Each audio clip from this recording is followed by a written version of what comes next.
दोस्त आज बात करेंगे कि जो केंद्रीय कर्मचारी हैं या राज्य के कर्मचारी हैं, इनको ओपीएस यानी पुरानी पेंशन स्कीम मिलना या होना क्यों ज़रूरी है, इसके बारे में बात करेंगे। इससे पहले आपको जानकारी है कि जब एनपीएस केंद्र में जब लागू हुआ 1 अप्रैल 2004 को, तो ये शासन द्वारा ये स्पष्ट कर दिया गया है कि अगर आपको पेंशन पाना है तो सरकार को योगदान देना पड़ेगा। तो वहीं आपका एनपीएस में आपका 10% बेसिक प्लस डीए का करता है, वही एनपीएस में सरकार अपने तरफ से देती है 14%। तो सरकार का 14%, आपका 10%, ये एनपीएस खाता में हर एक माह जमा होता है। और जब आप रिटायरमेंट हो रहे हैं या होंगे तो इसका 60% जितना जमा हुआ रहेगा इसको आपको मिल जाएगा। और 40% सरकार अपने पास रखती है एनपीएस के तहत। और जब उसका महीने दर महीने जितना ब्याज होता वो आपको पेंशन रूप में मिलता है। ये एनपीएस का नियम है। लेकिन ओपीएस क्यों जरूरी है, ओपीएस में जितना भी नियम है वो सब महत्वपूर्ण है, इसके बारे में हम लोग बात करेंगे।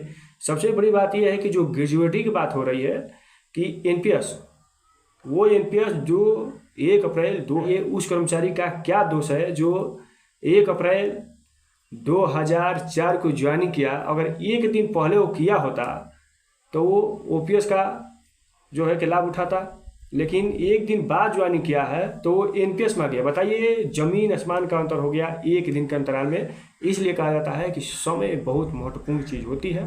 तो आपको ये भी बता दे रहे हैं कि जो ओपीएस है, तो ओपीएस में सबसे बड़ी चीज़ ये है कि जब आप रिटायरमेंट हो रहे हैं तो होने के तहत, जैसे अगर ओपीएस के तहत इस माह रिटायरमेंट हो रहे हैं, अगर आपका बेसिक है 50,000, अगर जीवन काल में पूरे अगर 35 वर्ष नौकरी की है तो आप 50% पेंशन के हकदार हो जाएंगे। अब पेंशन कैसे मिलेगा, क्योंकि आपका बेसिक है 50,000, इसका 50% यानी 25,000 आपको पेंशन यानी 25,000 बेसिक पे आपको रिटायरमेंट कर दिया जाएगा।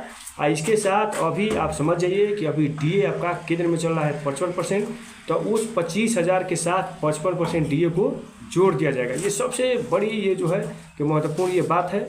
इसके बाद और बता दे रहे हैं कि जब आप रिटायरमेंट होंगे और जो आपका बेसिक है 25,000 जिस पे आपका डीए जुड़ गया, ये डीए जैसे केंद्र में हर एक 6 माह बाद लगता है, जैसे महंगाई को देखते हुए हर एक 6 माह पर केंद्र सरकार डीए लगाती है, तो आप जब पेंशन गए रहेंगे तो अभी आपका ये डीए लगता जाएगा। वो 25,000 पर डीए आपका लगता जाएगा। जैसे केंद्र में 55 है, अगर 2% बढ़ गया महंगाई को देखते हुए, अगर 57 हो गया तो फिर आपका 57 आपका भी हो जाएगा। तो इसलिए जो ओपीएस के तहत जो भी कर्मचारी हैं अगर रिटायरमेंट होते हैं तो इनको महंगाई दर महंगाई हर एक 6 माह बाद जुड़ता है, तो इनको महंगाई को ज़्यादा इनके ऊपर सर पे बोझ नहीं पड़ता है। ये सबसे बड़ी बात है। ओपीएस वाले जो पेंशन पा रहे हैं, पुरानी पेंशन पा रहे हैं या उसके तहत जो है ये है। उसके बाद और भी बता दें, क्योंकि इसमें और भी जो करता है आपका जीपीएफ सबसे महत्वपूर्ण चीज़ ये है ओपीएस में कि आपको पेंशन पाने के लिए सरकार को कोई योगदान नहीं देना है। जो एनपीएस में आपको देना पड़ता है 10%,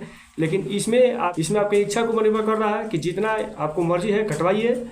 इसका चक्रवृद्धि ब्याज मिलता है जीपीएफ में, तो जीपीएफ में पैसा कटवाइए। जब आपको कभी अगर आवश्यकता पड़े, जैसे घर बनवाना है या घर में शादी है, तो आप 40% 50% निकाल सकते हैं शादी के नाम पे और घर बनवाने के नाम पे। ये जीपीएस के तहत निकाल सकते हैं। और जब आप रिटायरमेंट होंगे तो ये जितना पैसा आपका जमा हुआ रहेगा ये तमाम पैसा आपको मिल जाएगा। सरकार को कोई आपको योगदान नहीं देना पड़ेगा। ये है जीपीएफ का नियम। इसमें भी ब्याज दर चलता है 7%, 7.5%, 8% तक ब्याज दर होता है। और सबसे बड़ी बात यह है कि इसका चक्रवृद्धि ब्याज जुड़ता है।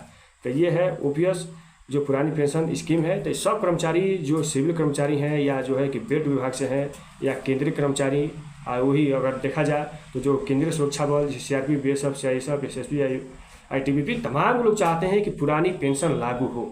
इसलिए लागू हो क्योंकि रिटायरमेंट होने के बाद भी इनको महंगाई को ज़्यादा जो है कि बोझ झेलना नहीं पड़ता है डीए साथ लगने के चलते। तो वास्तव में अगर वीडियो समझ में आया होगा तो इसको आप शेयर करिए, सब्सक्राइब जरूर करिए। जहाँ रहिए स्वस्थ रहिए, मस्त रहिए।